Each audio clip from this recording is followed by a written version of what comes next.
Start करते हैं फिर एजेंसी लॉ के जो है वो एमसीक्यूज। सही है।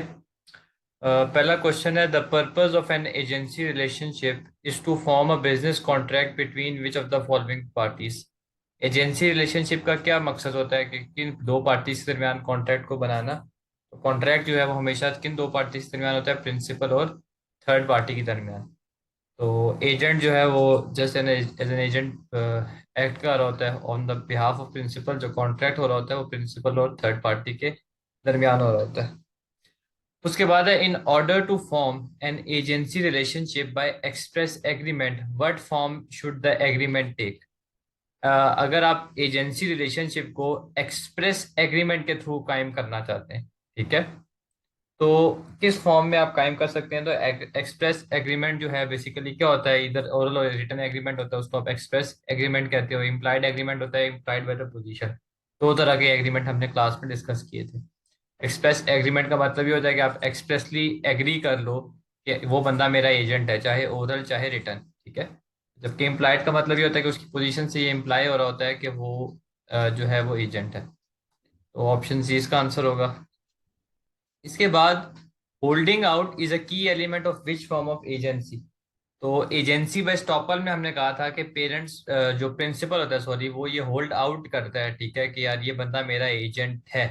बेशक उनके दरमियान आपस में एजेंसी एग्रीमेंट ना हुआ हो, लेकिन जो है वो होल्ड आउट अगर करे, ठीक है, प्रिंसिपल का बिहेवियर से ये पता चल रहा हो कि यार ये होल्ड आउट कर रहा है कि यार ये बंदा मेरा एजेंट है, बेशक उनके दरमियान एजेंसी एग्रीमेंट ना हो। तो ये एजेंसी बाय स्टॉपल में होता था। उसके बाद है, which type of agent authority is derived from what is usual और कस्टमरी इन द सर्कमस्टांसेस। ये कौन सी form of agency agent authority है जो कि हम कहते हैं कि यार यूजुअल और कस्टमरी इन सर्कमस्टांसेस, और वो किस टाइप ऑफ अथॉरिटी होती है। तो जो यूजुअल हो या कस्टमरी का मतलब ये है कि उस बंदे के सर्कमस्टांसेस, जिस पोजीशन पे वो है, ठीक है, उस पे क्या कस्टमरी है, मतलब क्या लोगों की क्या अथॉरिटी होती है। तो बेसिकली ये इम्प्लाइड अथॉरिटी होती है, ठीक है, कि क्या यूजुअल है या क्या कस्टमरी है कि वो क्या उसके पास अथॉरिटी होगी, वो इम्प्लाइड अथॉरिटी कहलाती है। बाकी ऑस्टेंसिबल अथॉरिटी और अपेरेंट अथॉरिटी का क्या मतलब होता था कि जो थर्ड पार्टी एक्सपेक्ट कर रही होती है, ठीक है, वो कहलाती थी। और एक्सप्रेस अथॉरिटी तो बेसिकली यूजुअल तो नहीं होता है, वो तो एक्सप्रेसली मेंशन होती है, तो एक्चुअल अथॉरिटी होती है। तो ये आंसर होगा। देन इसके बाद, when combine which type of agent authority are known as agents actual authority. तो हमने क्लास में भी डिस्कस की थी, एक्सप्रेस एक्चुअल अथॉरिटी होती है और इम्प्लाइड एक्चुअल अथॉरिटी होती है। तो एक्सप्रेस एंड इम्प्लाइड अथॉरिटी जो है वो एक्चुअल अथॉरिटीज में आएंगी, ठीक है। इसके बाद है, unless circumstances indicate otherwise which party is not liable under contract properly formed under an agency agreement. Agency agreement में जो है कौन सी पार्टी जो है वो लायबल होती है, अनलेस कोई अनसर्कमस्टांसेस कोई और हो, ठीक है, इंडिकेटेड अदरवाइज, यानी कि नॉर्मली एजेंसी एग्रीमेंट में कौन सी पार्टी जो है वो बेसिकली होगी, लायबल होगी, ठीक है। तो अच्छा, सॉरी, यहाँ पर उल्टा लिखा हुआ है, unless circumstances indicate which party is not liable. कौन सी पार्टी लायबल नहीं होगी।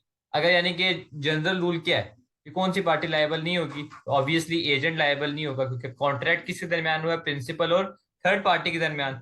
तो एजेंट तो just as an agent act कर रहा है ना। तो लाइबिलिटी या तो प्रिंसिपल पे होगी या थर्ड पार्टी पे होगी, आपस में जिस तरह भी होगी, लेकिन एजेंट लायबल नहीं होगा, ठीक है। एजेंट कुछ सिचुएशन में आपको पता है लायबल होता था, जो हमने एक्सेप्शंस पढ़ी थी कि वो अपने नाम पे कॉन्ट्रैक्ट कर ले, ठीक है, या वो एग्जिस्टेंस छुपाए प्रिंसिपल का, ठीक है। तो इस तरह इस सिचुएशन में एजेंट भी लायबल होता है, लेकिन नॉर्मली जब एजेंट लायबल नहीं होता, क्योंकि उसका नाम पे तो कॉन्ट्रैक्ट हुआ ही नहीं होता, कॉन्ट्रैक्ट प्रिंसिपल और थर्ड पार्टी के दरमियान होता है। उसके बाद है, which of the following statements regarding agency law is correct. Agency law के हवाले से कौन सी स्टेटमेंट करेक्ट है। An agent may not enforce a contract that they help to form. Agent जो है वो कॉन्ट्रैक्ट को, मे नॉट के कॉन्ट्रैक्ट को इन्फोर्स नहीं कर सकता that they help to form, जो उसने हेल्प किया था तो फॉर्म करने में। तो एजेंट जो है वो कॉन्ट्रैक्ट को बेसिकली, कॉन्ट्रैक्ट तो वो कर सकता है, इन्फोर्स तो कर सकता है, लेकिन ये है कि लाइबल वो नहीं होगा, ठीक है। तो मे नॉट इसका आंसर नहीं होगा। एजेंट कॉन्ट्रैक्ट तो कर सकता है ऑब्वियसली, लेकिन वो लाइबल कुछ कौन होगा, प्रिंसिपल होगा। A principal may sue their agent if third party is in breach of contract. अगर तीसरी पार्टी ने ब्रीच किया है तो एजेंट को सू करने की क्या जरूरत है, प्रिंसिपल उसको सू नहीं कर सकता। तो स्टेटमेंट ये भी रॉन्ग फॉल्स है, पहली भी दूसरी भी। A third party and principal do not need to be in direct contact for binding contract between them to be formed। बिल्कुल, कि थर्ड पार्टी और प्रिंसिपल का डायरेक्ट कांटेक्ट जरूरी नहीं है। आप एक प्रोफेशनल फुटबॉलर है, मैं आपका एजेंट हूँ, मैं किसी थर्ड पार्टी जो कि फुटबॉल क्लब होगा उसके साथ आपका मैं एग्रीमेंट या कॉन्ट्रैक्ट करवा देता हूँ। तो इससे पहले आपका और क्लब ओनर का या क्लब के साथ आमना सामना होना जरूरी नहीं है, क्योंकि मैं आपके बिहाफ पे एक्ट कर रहा हूँ ना। ये स्टेटमेंट ट्रू है।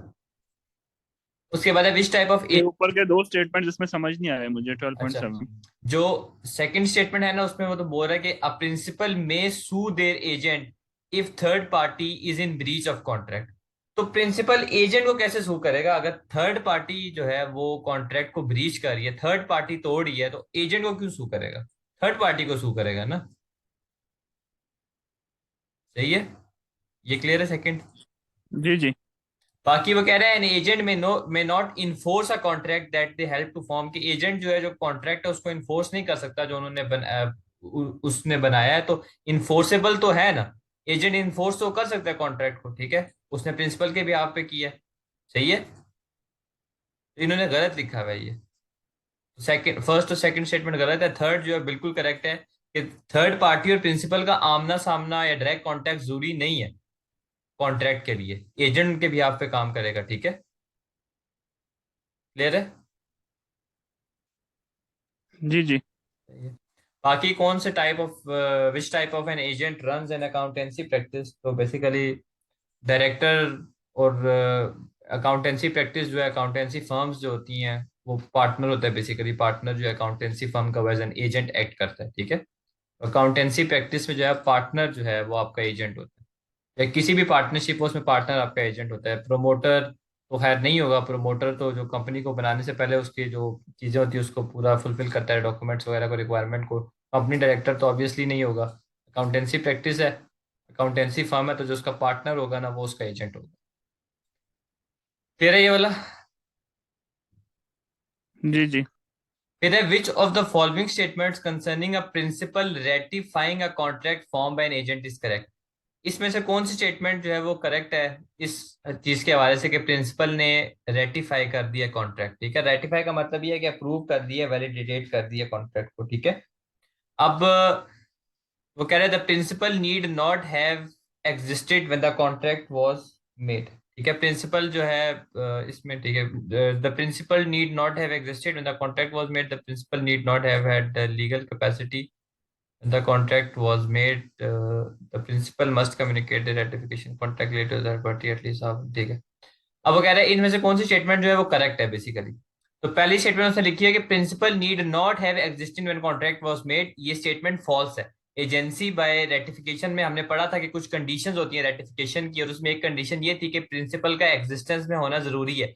उसका हमने केस पढ़ा था कि प्रोमोटर थे कंपनी के, उन्होंने अभी कंपनी इनकॉर्पोरेट नहीं हुई थी, कंपनी बनी नहीं थी अभी, वो प्री रनिंग स्टेज में थी। मतलब अभी वही प्रोमोटर वो होता है बंदा जो कि कंपनी अभी इनकॉर्पोरेशन उसकी नहीं होती, लेकिन उससे पहले उसके जो मसाइल होते हैं, कागजात वगैरह होते हैं, उसका पूरा प्रोसेस कर रहा होता है। तो उस प्रोसेस के दौरान उसने जो है वो जमीन खरीदी, प्रोमोटर्स ने, और बाद में उस जमीन के पैसे नहीं दिए जिनको देने थे। जब और बेसिकली जो है जब उन्होंने केस किया, सू किया, तो इन्होंने कहा कि जी कंपनी लायबल है क्योंकि हम जो है कंपनी के एजेंट थे। तो उस वक्त कोर्ट ने कहा भाई कंपनी तो इनकॉर्पोरेट ही नहीं हुई थी, एग्जिस्टेंस में आई ही नहीं थी।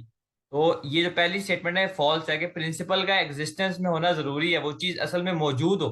ठीक है, तो पहली स्टेटमेंट फॉल्स है।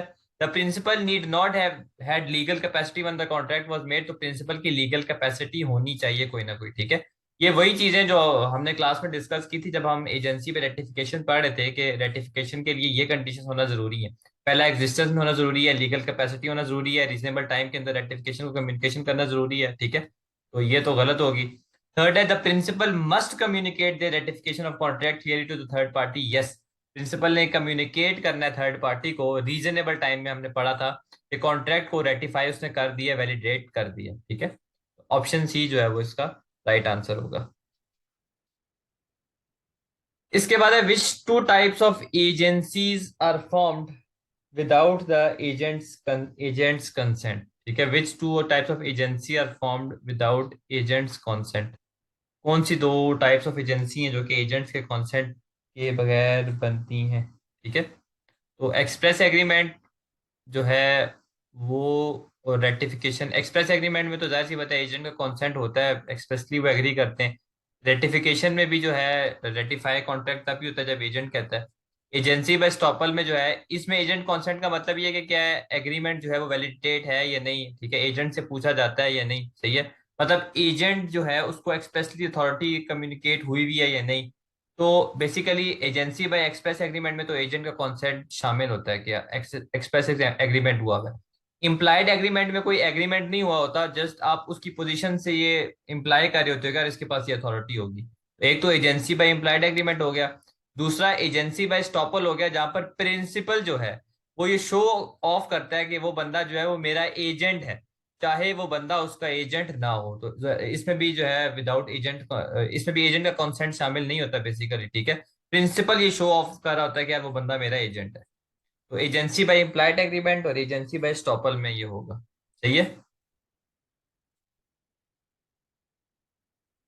इसके बाद है, in agency law which of the following statements relate to agency by estoppel and which relates to agency by necessity.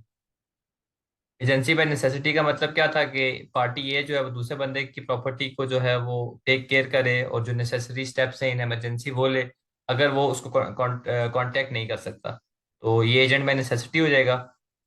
बाकी there is no agency agreement, कोई एजेंसी एग्रीमेंट नहीं होता, लेकिन प्रिंसिपल जो है पब्लिकली ये स्टेट करता है कि यार ये बंदा मेरा एजेंट है, ठीक है। कोई एजेंट वो होता नहीं है, लेकिन ये होल्ड आउट करता है यार वो मेरा एजेंट है, तो एजेंसी बाय स्टॉपल होगा ये। उसके बाद विच of the following is included in agent. अच्छा, ये जो दो क्वेश्चन है ना, इनमें मिस्टेक हुई हुई है, ठीक है। ये ऑस्टेंसिबल और अपेरेंट अथॉरिटी, ये इन्होंने मुख्तलिफ क्वेश्चन दिए थे, इन्होंने मिस्टेक कर दिया इस क्वेश्चन में। तो इसको इनको आप छोड़ दें। ऑस्टेंसिबल और अपेरेंट अथॉरिटी का एक ही मतलब होता है, ठीक है। उसका मतलब क्या होता है कि थर्ड पार्टी जो है वो क्या एक्सपेक्ट कर रही होती है, ठीक है। कि इस बंदे के पास क्या अथॉरिटी होगी, उसको आप ऑस्टेंसिबल और अपेरेंट बोलते थे। तो इन्होंने यहाँ पर मिस्टेक की है, तो आप इसको छोड़ दें। ये तो आप मार्क कर लीजिएगा, 12.12 12.13 में मिस्टेक है बुक में। In which of the following circumstances will an agency relationship not be terminated. किन इनमें से कौन सी सिचुएशंस में एजेंसी रिलेशनशिप को खत्म खत्म नहीं होगी? बेसिकली बैंकरप्सी ऑफ प्रिंसिपल, जब प्रिंसिपल जो है वो बैंकरप्ट हो जाएगा तो अब एजेंसी रिलेशनशिप खत्म हो जाती है, ठीक है। ये चीज हम क्लास में डिस्कस नहीं कर पाए, लेकिन ये आप अभी समझ लीजिएगा कि जब बैंक ड्राफ्ट हो जाता है प्रिंसिपल तो एजेंसी रिलेशनशिप टर्मिनेट हो जाती है। प्रिंसिपल अगर डेथ हो जाए उसकी तो फिर तो ऑब्वियसली जो है वो एजेंसी रिलेशनशिप टर्मिनेट हो जाती है। इंसैनिटी, अगर वो पागल हो जाए, मेंटली इनकेपेबल हो जाए, ठीक है, उसे कोई मेंटल डिसऑर्डर हो जाए, तो तब भी एजेंसी रिलेशनशिप टर्मिनेट हो जाती है। बाकी ऑब्वियसली जब वो कॉन्ट्रेक्चुअल ऑब्लिगेशन परफॉर्म करेगा तो एजेंसी रिलेशनशिप टर्मिनेट तो नहीं होगी ना, बल्कि वो तो एजेंसी रिलेशनशिप जो कायम है कि एजेंट ने उसके बिहाफ पे कॉन्ट्रैक्ट किया है तो प्रिंसिपल उसको फुलफिल कर रहा है कॉन्ट्रेक्चुअल ऑब्लिगेशंस को, आखिरी सिचुएशन में जो है वो नहीं होगी। बाकी इन विच, लास्ट क्वेश्चन है इसका agency relationship MCQ. In which two of the following situations will an agent B liable on a contract. इनमें से कौन सी दो सिचुएशंस हैं जहां पर एजेंट जो है वो लायबल होगा कॉन्ट्रैक्ट के लिए, ठीक है। तो देखते हैं। Where it is a usual business practice for the agent to be liable, जहां पर ये बिजनेस प्रैक्टिस हो, एक जगह पे कस्टमरी हो कि यार जो कॉन्ट्रैक्ट है वो एजेंट ही करता है, ठीक है, उसके लिए लायबल हम एजेंट को ही ठहराएंगे। हमने एजेंट हायर किया हुआ है तो एजेंट ही बेसिकली कॉन्ट्रैक्ट्स भी करे, ठीक है। तो अगर ऐसा यूजुअल बिजनेस प्रैक्टिस है तो तब हम एजेंट को लायबल ठहराएंगे। Where the agent acts on their own behalf even though they purport to be acting for the principal, यानी कि जब एजेंट अपने लिए अपने बिहाफ पे काम कर रहा हो, ठीक है, बस जस्ट शो ऑफ कर रहा हो कि जी मैं प्रिंसिपल के लिए काम कर रहा हूँ, लेकिन अपने बिहाफ पे जब वो काम कर रहा हो तो फिर भी वो लायबल होगा, ठीक है। फिर है where the principal intends for the agent to take personal liability, जहां पर प्रिंसिपल एजेंट से कहे कि तुम जी पर्सनल लाइबिलिटी लो, मेरी जो लाइबिलिटी है वो तुम ले लो, तो फिर तो ऑब्वियसली ऐसा नहीं होता ना, फिर तो आप एजेंट को नहीं लायबल ठहरा सकते। When the third party agrees with the principal that agent will be liable, नहीं, थर्ड पार्टी प्रिंसिपल से क्या एग्री करेगी कि हम एजेंट को लायबल ठहराएंगे, ऐसा नहीं होता। तो ऑप्शन 1 और 2 होंगे कि जहां पर ये यूजुअल बिजनेस प्रैक्टिस है कि एजेंट को लायबिलिटी दी जाती है तो वहां पर एजेंट लायबल होगा, और जहां पर एजेंट अपने बिहाफ पर काम कर रहा हो, ठीक है, शो ऑफ ये कर रहा हो कि मैं प्रिंसिपल के बिहाफ पे कर रहा हूँ, लेकिन वो पैसे खुद ले रहा हो, कॉन्ट्रैक्ट की ऑब्लिगेशन को खुद फुलफिल कर रहा हो, ठीक है, तो फिर जो है वही रिस्पॉन्सिबल होगा।